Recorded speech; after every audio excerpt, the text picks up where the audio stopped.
प्रधानमंत्री का नारा है एक है तो सेफ है। वो कहते हैं कि जाति के आधार पर लोगों को बांटकर अपना वोट बैंक बनाते हैं, हिंदू एक हो जाओ। मंगलसूत्र छीन लेगा प्रधानमंत्री, आप मंगलसूत्र छीन लेगा।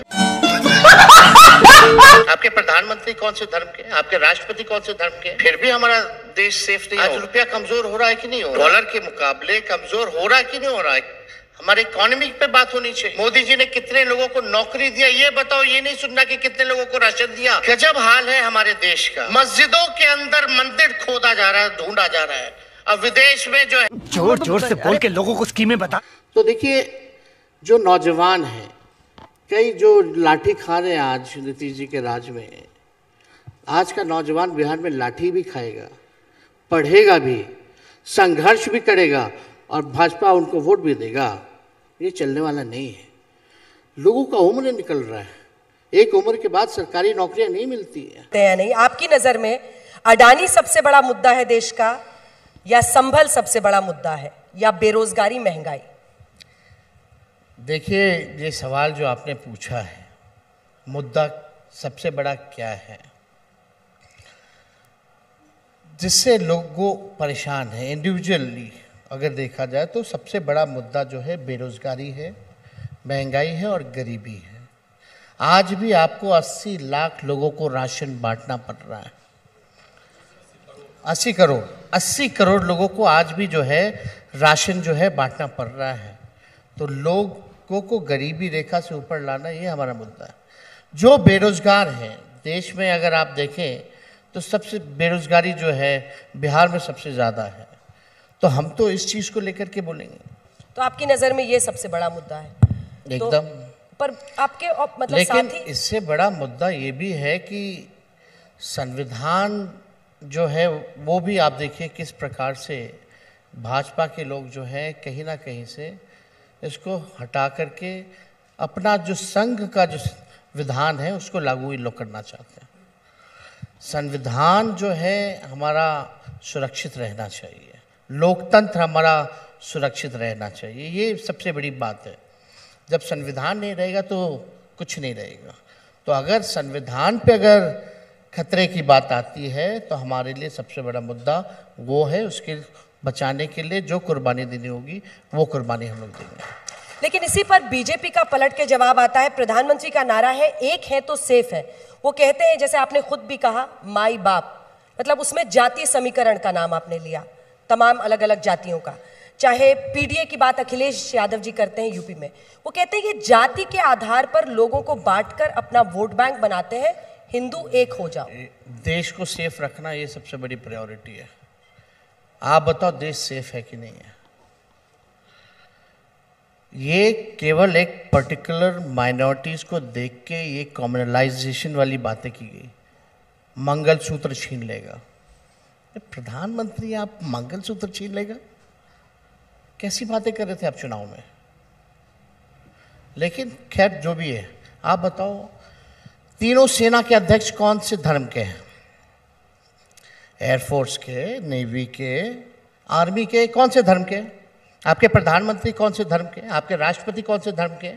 एक उमर अब्दुल्ला को छोड़ दीजिए तो बाकी जगह जो चीफ मिनिस्टर, गवर्नर हैं वो कहाँ के हैं?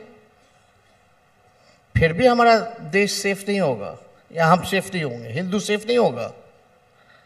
आप 11 साल राज कर रहे हैं फिर भी आप ये बात बोल रहे हैं, तो आपने किया क्या?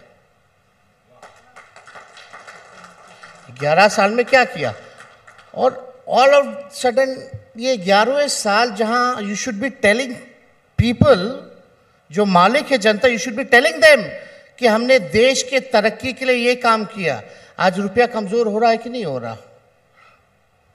डॉलर के मुकाबले कमजोर हो रहा है कि नहीं हो रहा है? हमारे इकोनॉमी पे बात होनी चाहिए। मोदी जी ने कितने लोगों को नौकरी दिया ये बताओ, ये नहीं सुनना कि कितने लोगों को राशन दिया। ये A to YZ कोई भी उस पद पे बैठेगा, कोई भी कर सकता है। लेकिन आपने नौकरी कितनी बनाई, नौकरी कितना दिया, महंगाई क्यों नहीं कम की? भाजपा के लोगों को पहले 60 रुपया पेट्रोल डीजल था तो डाइन लगती थी, अब 100 रुपया पार हो गया। गैस 400 था, अब 1200 हो गया, तो अब महंगाई डाइन नहीं महबूबा नजर आने लगी है। आप इस पे बात कीजिए ना, मुद्दों पे बात कीजिए। आपने क्या किया इस देश के लिए? आप जहां जा रहे हैं डिवाइड एंड रूल, वही भाषा, वही सेम एजेंडा, हिंदू मुस्लिम। गजब हाल है हमारे देश का। मस्जिदों के अंदर मंदिर खोदा जा रहा है, ढूंढा जा रहा है। अब विदेश में जो है अब मिनरल्स ढूंढ रहे, मिनरल्स ढूंढ रहे। कहां हम लोग लटके पड़े हैं भाई।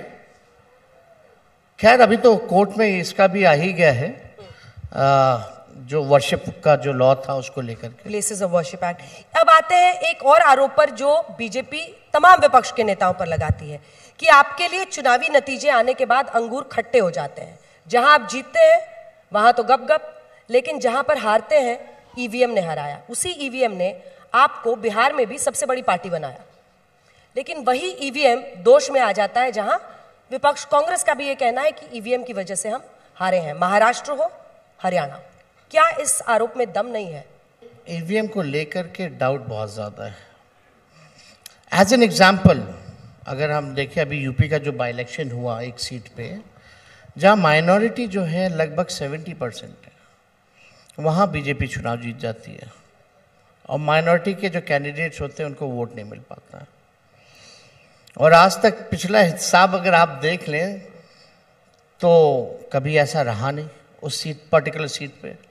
तो देखिए मेरा है कि अगर कुछ ईवीएम में ये लोग कुछ करते भी होंगे तो बड़ा माइनॉरिटी जो है कुछ % ऑफ वोट्स पे करते होंगे। मान लीजिए हम 100 सीट जीत रहे होंगे, इस बार जो है 70 सीट जीते, 30 सीट जो भी है फिर भी बेनिफिट है। तो बेईमानी जो है छोटी छोटी की जाती है, बड़ी माइनॉरिटी की जाती है। इलेक्शन कमीशन अपनी तरफ से इस पर जवाब देता है। उनका कहना है कि इस बार उन्होंने कहा कि हाँ, इलेक्शन कमीशन तो देखिए टीटीएम है, ताबड़तोड़ तेल मालिश मोदी जी का करता है। आप बताइए यूपी में डेट चेंज कर दिए बाई इलेक्शन के, क्या रीजन दिया? पर्व त्योहार, हमसे बड़ा पर्व त्योहार छठ से ज्यादा चल रहा था क्या? बिहार का क्यों नहीं किया? फिर हमारे लिए तो आप तो सिवान की हैं, बिहार में हम लोगों से ज़्यादा बड़ा पर्व तो छठ से ज़्यादा कोई बड़ा पर्व है नहीं।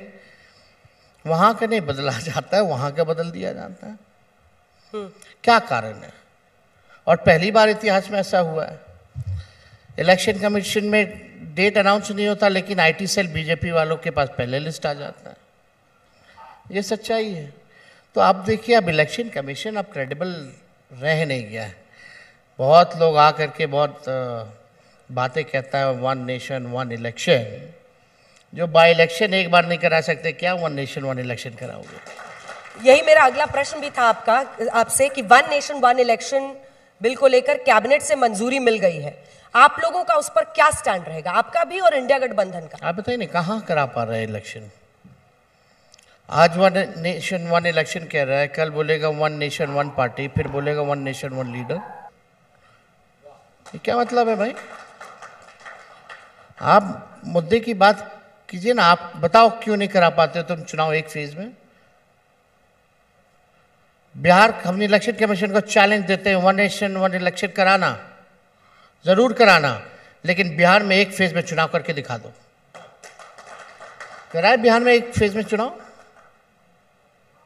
और बिहार का चुनाव तब होता है जब किसी और राज्य में चुनाव नहीं होता। देश एक लौता चुनाव बिहार में हो रहा होता पूरे देश में, पहले वहां करा लो एक फेज में। ये हमारी चुनौती है। चुनाव का खर्च कम होगा, वो कह रहे हैं, अगर एक साथ होगा।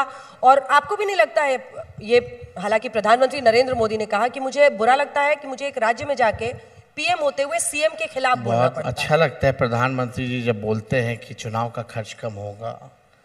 तो सरकारी विज्ञापन में कितना खर्च होता है अंजना जी पूरे देश भर में? शुरुआत वहां से करो ना जो आपके कंट्रोल में है। देश का कोई पेपर नहीं बचा होता, कोई मैगजीन नहीं बचा होता, कोई टीवी पोर्टल नहीं बचा होता, यूट्यूब नहीं बचा होता जहां विज्ञापन ही विज्ञापन नहीं आते। हजारों लाखों करोड़ रुपए खर्च होते हैं। 11 साल में आप एक बार पता कर लीजिए कितना खर्च होता है। पहले वहां से शुरुआत करें। आखिरी के 3 सवाल हैं और वो बिहार पर है, जिसके साथ अंत करेंगे।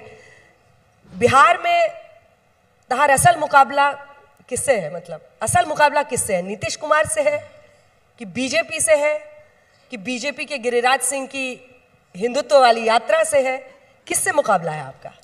देखिए, हमारा मुकाबला असल में बेरोजगारी से बा, महंगाई से बा, गरीबी से बा, और इस मुद्दे को लेके हम चलेंगे। लोगों का साथ मिलेगा तो इस दिशा में भी हम लोग काम करेंगे। ये नफरत फैलाने वालों, ये लोग कोई मुद्दा ही नहीं है। ये तो डरे हुए हैं, तब तो एक हुए इतने। आप लोग ही ना न्यूज़ में दिखाती थी, मोदी जी का कार्टून बड़ा बना देती थी, लालू जी का छोटा, सोनिया जी का छोटा, अरविंद केजरीवाल जी का छोटा, ममता जी का छोटा, सब पकड़े हुए हैं। चलता था ना ये कि मोदी ही मोदी हैं। मोदी जी की तो खुद की कितने एनडीए में कितने पार्टनर्स हैं? 30 है, लेकिन वो तो नहीं चलता था। 30 पार्टनर उनके पास भी हैं। लेकिन बिहार में आप अगर हकीकत में अगर देखें तो ये लोग तो सब एक हो रखे